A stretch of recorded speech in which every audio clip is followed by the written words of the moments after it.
പ്രിയമുള്ളവരെ, ഒറ്റയ്ക്ക് തിരികെ കളിക്കാൻ നിന്നപ്പോൾ ഒരു അങ്കലാപ്പ്. അതെന്താ എന്നെ ഒറ്റക്കാക്കിയത് എനിക്കൊരു പിടിയില്ല. അതിപ്പോൾ ലാലുവിനും പ്രദീപിനും എല്ലാവർക്കും അറിയുള്ളൂ. എന്തായാലും അതിയായ സന്തോഷമുണ്ട് എന്ന് പറഞ്ഞാൽ പോരാ. കാരണം കഴിഞ്ഞ കുറച്ച് നാളുകളായി എൻ്റെ ജീവിതത്തിലെ ഏറ്റവും മനോഹരമായ ദിനങ്ങൾ എന്ന് പറയുന്നത് എൻ്റെ സുഹൃത്തുക്കളായ സഹപ്രവർത്തകരായ ഒരുപാട് പേരുടെ, പുതിയ തലമുറയിലെ ഒരുപാട് പേരുടെ സിനിമയുടെ സക്സസ്സിന്, ആ സക്സസ്സിൻ്റെ ആഘോഷ ദിനങ്ങളിൽ പങ്കാളിയാകുക എന്നുള്ളതാണ്. അതിൻ്റെ തുടർച്ചയായിട്ട് തന്നെയാണ് ഇപ്പോൾ ലാലുവിൻ്റെ ഈ സിനിമയുടെ വിജയാഘോഷത്തിനും പങ്കാളിയാകുന്നത്. ലാൽ ജോസിൻ്റെ ഒരുപാട് സിനിമകളുടെ വിജയാഘോഷങ്ങൾക്ക് പങ്കാളിയായിട്ടുള്ള ഒരാളാണ്. ആദ്യത്തെ സിനിമ മുതൽ ഒരുപാട് സിനിമകൾ, എണ്ണിയാൽ തീരാത്ത സിനിമകൾ, സക്സസ്ഫുൾ ആയിട്ടുള്ള സിനിമകളുടെ വിജയാഘോഷങ്ങളിൽ അല്ലെങ്കിൽ അതിൻ്റെ തുടക്കം കുറിക്കുന്ന വേളകളിലൊക്കെ സന്നിഹിതനാകാനുള്ള ഭാഗ്യമുണ്ടായത് വലിയൊരു പുണ്യമായിട്ട് കണക്കാക്കുകയാണ്. ഈ സിനിമയും ഡയമണ്ട് നെക്ലസ് എല്ലാവിധ പ്രേക്ഷകരെയും ആകർഷിച്ച സിനിമ എന്നുള്ള രീതിയിൽ ഒരു സിനിമയുടെ വിജയം എന്ന് പറയുന്നത് നമുക്കെല്ലാവർക്കും അറിയാം. അതിൻ്റെ സാമ്പത്തിക വിജയം മാത്രമല്ല, ഒരു പടം 100 ദിവസം ഓടുക എന്നുള്ളത് വലിയ കാര്യമായിട്ട് കണക്കാക്കേണ്ടതില്ല. അത് ആ 100 ദിവസം ഓടിക്കഴിയുന്ന സമയത്ത് നമുക്ക് ആഘോഷിക്കാം, പ്രൊഡ്യൂസർക്ക് നിറയെ പണം കിട്ടുമൊക്കെ സന്തോഷമാണ്. പക്ഷേ കാലത്തെ അതിജീവിക്കുക, ഈ 100 ദിവസം കഴിഞ്ഞാലും ഓർക്കുന്ന സിനിമകൾ ഉണ്ടാകുക എന്നുള്ളതാണ് ഏറ്റവും പ്രധാനപ്പെട്ട കാര്യം. ആ ഗണത്തിൽപ്പെടുത്തുമ്പോൾ ലാൽ ജോസിൻ്റെ സിനിമകൾ 100 ദിവസം ഓടുക മാത്രമല്ല, ഒരുപാട് 100 ദിവസങ്ങൾ കഴിഞ്ഞാലും ജനമനസ്സുകളിൽ നിറഞ്ഞു നിൽക്കുന്ന സിനിമകളായി മാറുന്നു എന്നുള്ളത് തന്നെയാണ് ഏറ്റവും വലിയ അനുഗ്രഹം. അതുതന്നെയാണ് ഒരു കലാകാരനെ സംബന്ധിച്ചോളം കിട്ടുന്ന ഏറ്റവും വലിയ നേട്ടവും എന്ന് ഞാൻ കണക്കാക്കുന്നു. ഈ സിനിമ ഡയമണ്ട് നെക്ലസിനെ കുറിച്ച് പറയുമ്പോൾ എല്ലാവരും ഒരർത്ഥത്തിൽ അല്ലെങ്കിൽ മറ്റൊരർത്ഥത്തിൽ എനിക്ക് ഒരുപാട് വേണ്ടപ്പെട്ടവരും പ്രിയപ്പെട്ടവരുമാണ്. ലാൽ ജോസ് ഞാനും തമ്മിലുള്ള ബന്ധം നിങ്ങൾക്ക് എല്ലാവർക്കും അറിയാം. അതിവിടെ കൂടുതൽ വിസ്തരിക്കേണ്ട കാര്യമില്ല. ഇതിൻ്റെ കോ പ്രൊഡ്യൂസറായ അനിത പ്രൊഡക്ഷൻസിൻ്റെ ശ്രീ പ്രദീപ്, അദ്ദേഹം സിനിമയിലേക്ക് കടന്നു വരാൻ ഞാനും ഒരു നിമിത്തമായി. ഗദ്ദാമ എന്ന എൻ്റെ സിനിമയുടെ നിർമ്മാതാവാണ് ശ്രീ പ്രദീപ്. അദ്ദേഹവും അദ്ദേഹത്തിൻ്റെ സുഹൃത്തുക്കളായ ചെറുപ്പക്കാരും അതല്ലെങ്കിൽ ഗൾഫ് നാടുകളിലുള്ള സുഹൃത്തുക്കളും ഒക്കെ ചേർന്നിട്ട് സിനിമ മോഹമായി കൊണ്ട് നടക്കുന്നവരാണ്. തീർച്ചയായും ഗദ്ദാമയ്ക്ക് ശേഷം പ്രദീപ് ലാൽ ജോസിൻ്റെ കയ്യിൽ വന്നു പെട്ടു എന്ന് തന്നെയാണ് ഞാൻ പറഞ്ഞത് പ്രദീപിനോട് ചോദിച്ചപ്പോൾ.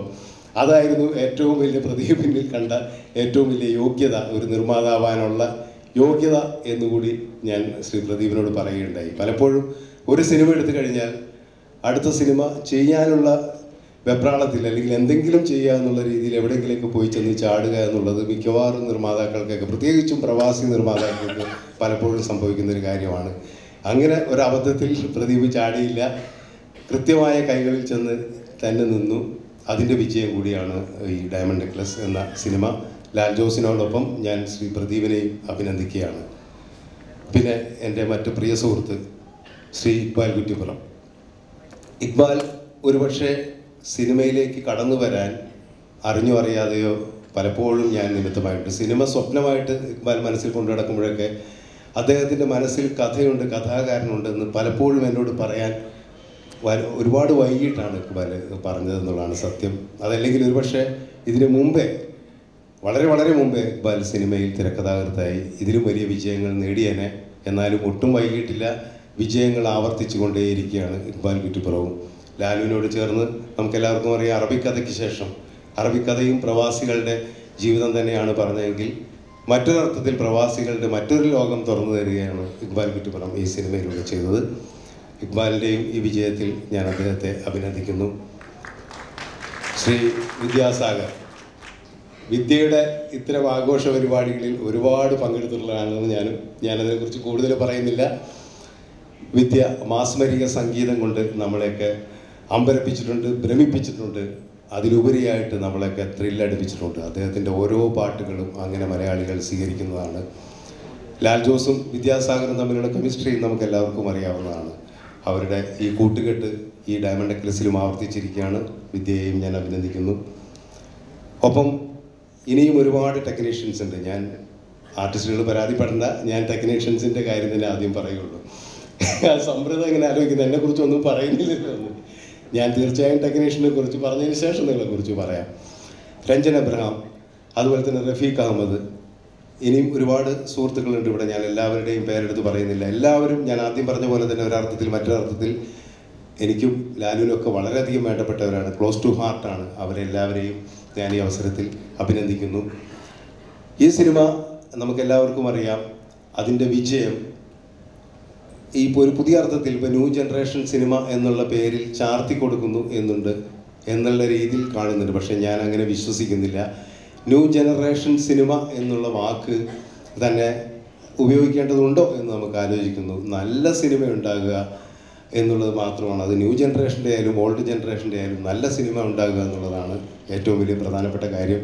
ഏതായാലും ലാൽ ജോസ് ന്യൂ ജനറേഷൻ സിനിമയുടെ ഒരു വക്താവായിട്ട് നിൽക്കുന്നു എന്നുള്ളതിൽ എനിക്ക് സന്തോഷമുണ്ട്. ലാലു ഇപ്പോഴും ചെറുപ്പക്കാരനായിട്ട് ഇങ്ങനെ നിലനിൽക്കുന്നതിൽ അതിയായ സന്തോഷമുണ്ട്. ഇപ്പോൾ ലാലുവിൻ്റെ മോളെ പരിചയപ്പെടുത്തില്ല, അടുത്ത് വിളിച്ചിട്ട് എൻ്റെ മോളാണെന്ന് പറഞ്ഞപ്പോൾ ഞാനൊന്ന് കിടുങ്ങി. ഇത്രയും വലിയൊരു മോളുണ്ടായിട്ട് ലാലു ന്യൂ ജനറേഷൻ സിനിമയുടെ വക്താവായിട്ട് ഇങ്ങനെ നിൽക്കുകയാണ്. എങ്കിലും ന്യൂ ജനറേഷൻ സിനിമ എന്ന് പറയുന്നത് ഓരോ കാലഘട്ടത്തിലെയും ജനങ്ങൾക്ക് ആസ്വദിക്കാൻ കഴിയുന്ന സിനിമ എന്നുള്ള അർത്ഥത്തിൽ അതിനെ നിർവചിക്കണം എന്നുള്ളതാണ് എനിക്ക് തോന്നുന്നത്. പുതിയ കാലഘട്ടത്തിലെ ജനങ്ങൾക്ക്, അത് പുതിയ തലമുറ എന്ന് ചുരുക്കി കാണേണ്ടതില്ല എന്നുള്ളത് തന്നെയാണ്. ഇപ്പം പഴയ ജനറേഷനിലുള്ള ആൾക്കാർ പുതിയ കാലഘട്ടത്തിൽ പുതിയ രീതിയിൽ സിനിമ ആസ്വദിക്കുക എന്നുള്ള രീതിയിലാണ് അതിനെ കാണേണ്ടത്. ആ അർത്ഥത്തിൽ, വിശാലമായ അർത്ഥത്തിൽ ഡയമണ്ട് നെക്ലസ് എല്ലാ പ്രേക്ഷകരുടെയും പ്രിയപ്പെട്ട സിനിമയാണ്.